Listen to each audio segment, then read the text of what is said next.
Hello, friends.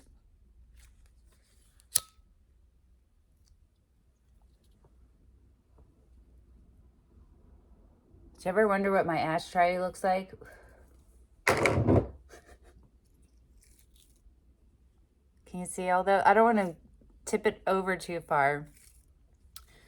There's always multiple. I don't ever smoke a whole joint at once. I don't even smoke a half a joint in a day. It's like here and there. And I have them all over the house. I have them in all of the rooms that I'm in the most, so that I don't have to carry them everywhere with me. Okay, so hi. Today was the big three. It was the big three, guys. I'm not crying, so that's a sign, right? Okay. I know this light is shit. It is what it is. Okay. Overall, I am grateful and hopeful. These women are badasses. Imagine me as a surgeon, right? Specialized surgeon. That's these women. They didn't look like your typical doctor.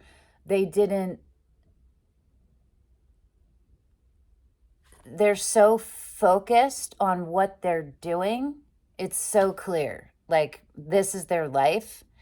They are in it to heal people. They look at you as a person, not as a patient. Do you know what I'm saying? And they look at you as an individual, and they work together.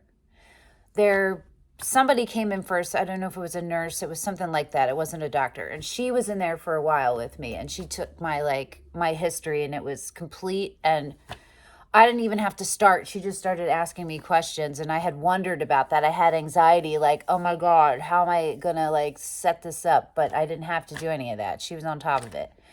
She was compassionate and empathetic and reaffirming throughout the whole thing of how wrongly I've been treated all the way through and what a mess it is, but that, we're going forward. It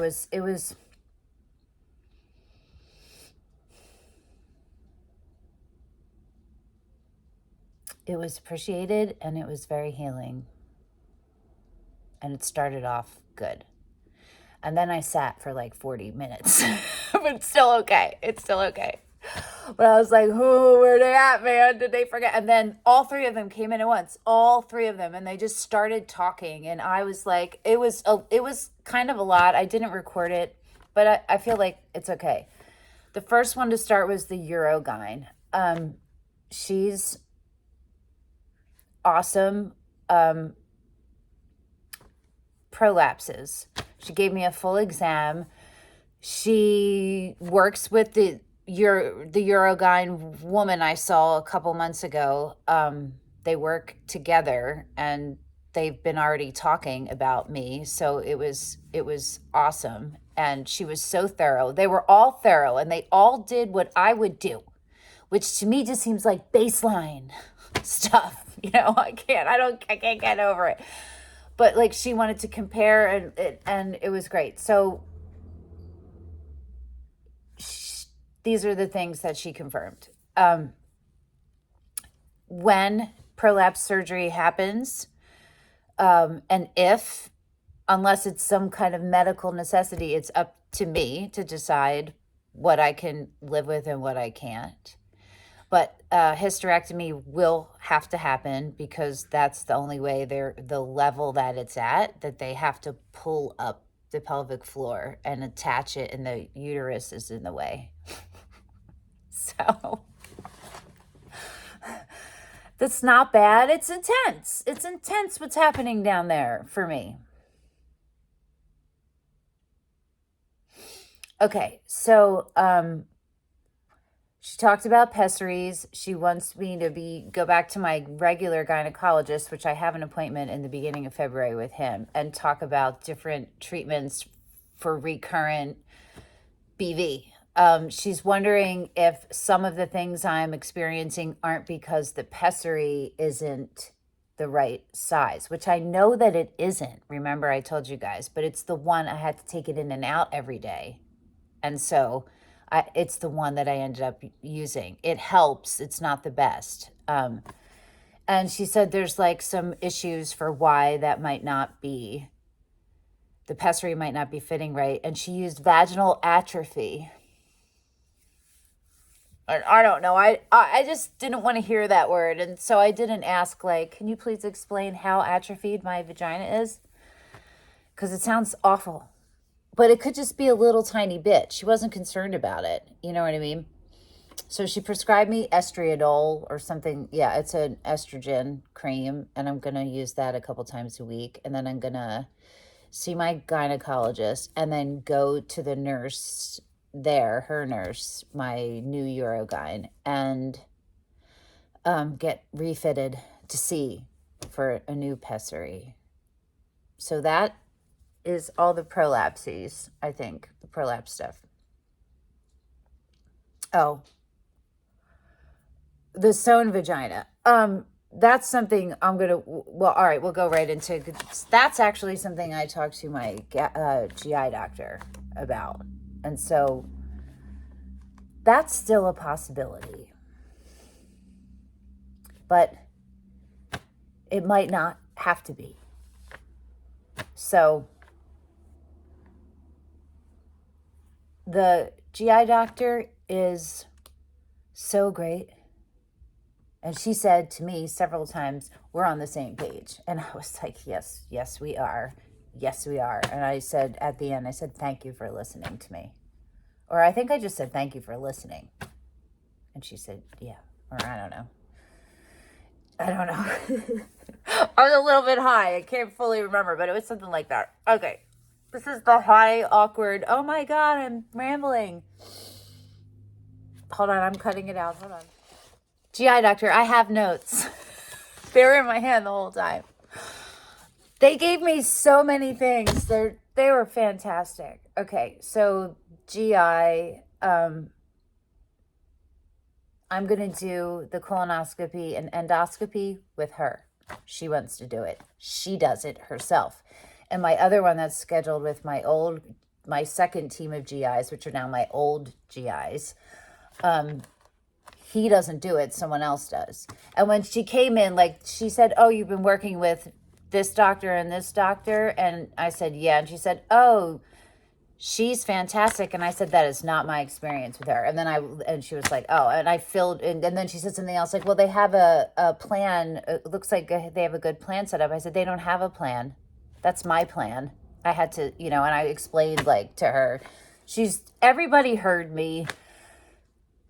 I felt fully comfortable and able to speak, you know what I mean? Like use my voice, and I didn't have to defend it one time. It was just correcting something, you know what I mean? And it was just matter of fact, and they fully got it. And so, yay. So she's going to do the colonoscopy and endoscopy herself. And she literally said, I want to feel what the tube has to do to get it. And I was like, I would be just that. Yes. Like we're like this. I'm like that with all three of them. And I'm like, yes. Oh, thank you. It's the women's first group. It's on the 20th floor of 800 Walnut Street. Penn Medicine, okay, for anyone who needs to know. They're amazing. Dr. Rashid, I think it's Rashid, Dr. Sauer, S-A-U-R, and Dr. Levin, L-E-V-I-N. Okay. GI doctor is Dr. Rashid. So, I'm canceling the one and I'm going with her. I have to do a 2-day bowel prep because of the stool burden. And we talked about that in the gastroparesis. And what she said was clear diet. So we have the best chance of having my entire intestines empty. Drink this stuff I have to drink. And as soon as it clears, like if it clears, stop drinking it. I don't have to drink it anymore. You know what I mean? So like, That's good, because I have a feeling it's going to be better emptying than it was before, and I have a good feeling that it's going to actually do what it should do. You know what I mean? I think we have to do it a little bit longer than the average person because of my situation. Okay, so here's another thing. We're doing another MRI of the small bowel. She went into detail about all kinds of things. I understand everything even more clear now, and I was able to talk with them, you know what I mean, because of all the research I've done. So that's part of it too. But they would have talked this way to me no matter what, I think. She's gonna do an MRI of my small bowel to try to figure out more about the adhesions. They're trying to figure out, I forgot about this, the UroGyn. She said that, colorectal, that's why I didn't forget, I didn't get there, but colorectal, skipping ahead, said that I don't have a rectal prolapse. I am confused. I said, but the MRI, and we talked about it, she thinks it's an enteroceal, which is the one thing that didn't fall in my, maybe no, because she says the rectum's not prolapse, but I saw it.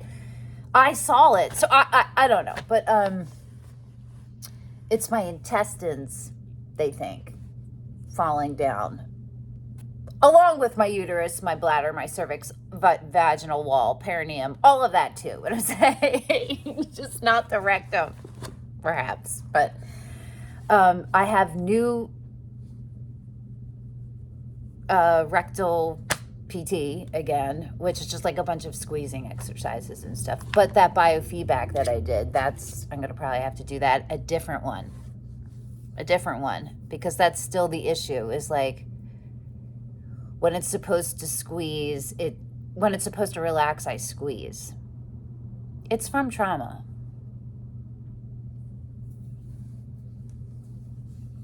And it is about retraining me. And it's also nerve damage. It's both. Okay, so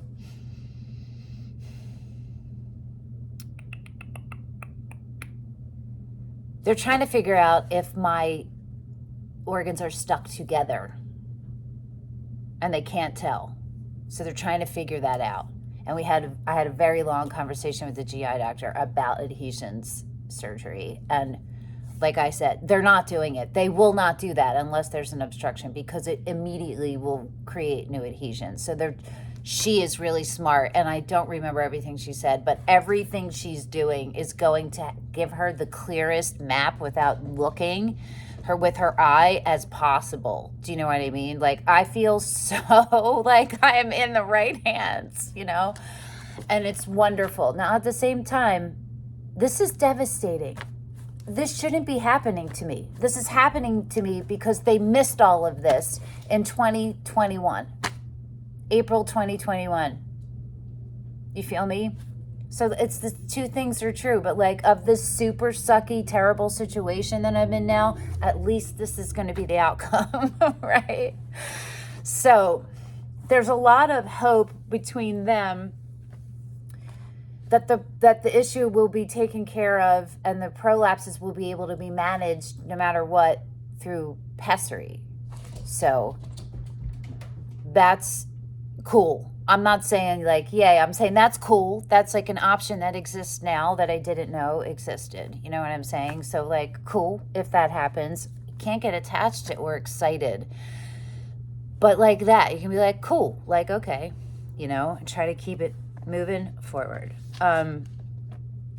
She is prescribing me Motegrity, which is the prokinetic. We were on the same page for SIBO and all of that stuff. So she thinks a retest for the breath test might be a good thing to have, but like, neither one of us are worried about that. We both know it's the sigmoid colon and the adhesions in the small bowel loop. It's to figure that out, like to figure out what the fuck is going on and then what to do, So I think mid-February, end of February, perhaps maybe beginning of March is when the next major step will come.